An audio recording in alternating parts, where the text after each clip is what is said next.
you guys are excited about this election season. Man, this is a good opportunity for us, right? A lot of good races for us.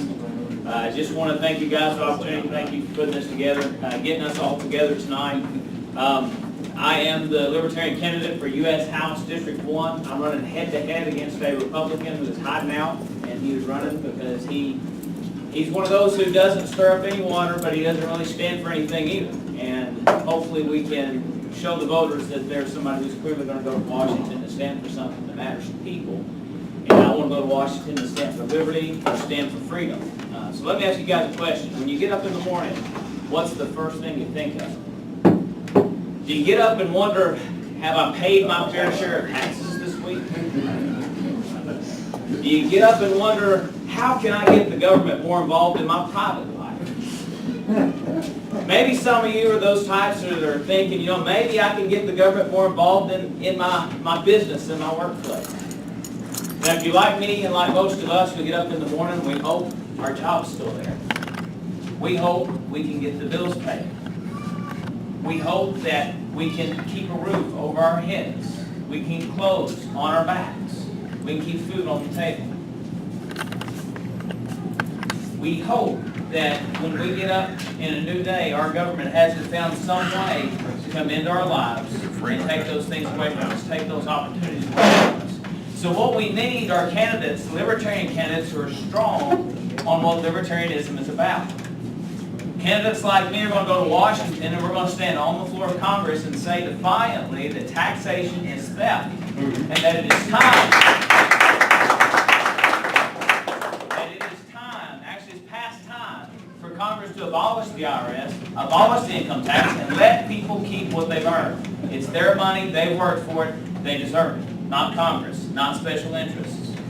They also need people that are not afraid to also talk about how inflation is also theft, that are ready to point the finger at the Federal Reserve Bank and say it's time for that to end as well. It's time to restore our money to what it should be, in the manipulation that's going on with our currency that's robbing us of money every week. Every time you get paid, inflation takes more of your money away. If you put money back, any money you can put back for savings, its value drops every day because of inflation. The Fed has to end. And you need people going to Washington that are going to fight against that. You also need people that are unafraid to say that corporate cronyism has to end.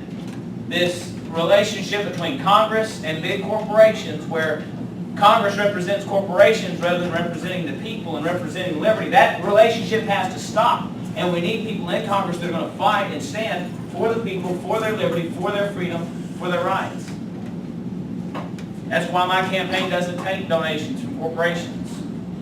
I don't have an interest in it. I would rather pay for my campaign out of my own pocket than take money from a corporation that is going to try to find a way to use that money to run my life or ruin the way I would vote for people. We also need people who are not afraid to say, you know what, I'm already against the next war. I'm already done with the war in Syria, the proxy war between us and Russia in Syria that is ruining lives, it's destroyed a nation, it's killing children, and it's time for that war to stop.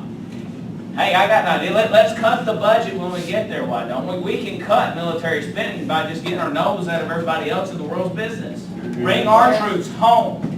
Bring our people.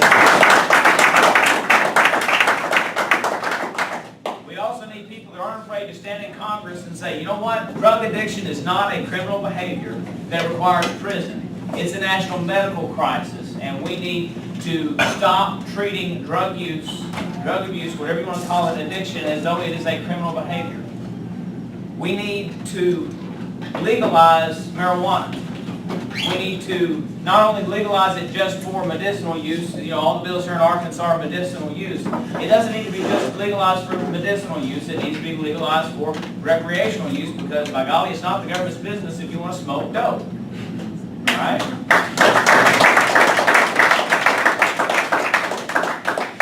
Furthermore, it'll help the economy. Just think about it. If we start making hemp products here in America, I'll legalize cannabis, paper, plastics, clothing. We can help the economy. We can create jobs, stimulate job growth. We don't have to settle for a 2% or whatever they call it national annual job growth, man. Let's boost that up. Let's create new industries in America. But we create them when we open the free market up, when we get the corporate cronyism out of Washington. We open the free market up, when we let the businesses rise up that are going to rise up, and we tell Congress that Congress no longer decides who wins and who loses in America. Let the free market decide. Let innovation decide. Let free people with great ideas, with entrepreneurship, with hard work, let them decide their fate. Let them decide if they're going to succeed or they're going to fail. It's not Congress's job to decide.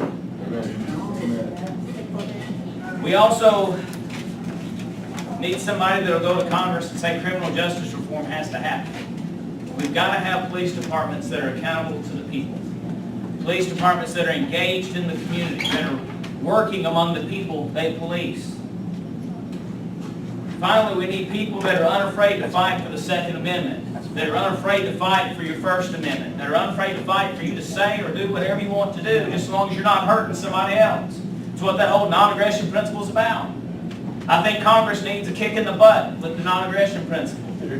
They need to be out of your business and out of your life, and I promise you, if you elect me to Congress, you're going to have that. You're going to have somebody that's going to offer a clear difference. Because my difference is the government is way too involved in our lives, whether it's our private lives or our business lives, and the government needs to see its way out. You're going to see a clear direction, and that direction is liberty. That direction is freedom. That direction is the individual should have the power over his or her own life to do with their body whatever they choose to do, so long as they're not hurting or harming someone else or their property. That's right. Yeah. So it leaves a clear decision. Vote for Mark West in 2016. If you're in Arkansas District 1, I'd love your vote. Cabot's near here. I don't know how many of you are here from Cabot, but if you wonder where it's at, just ask me. I've got some literature in the back. Website's markwestforcongress.com. Thank you, guys.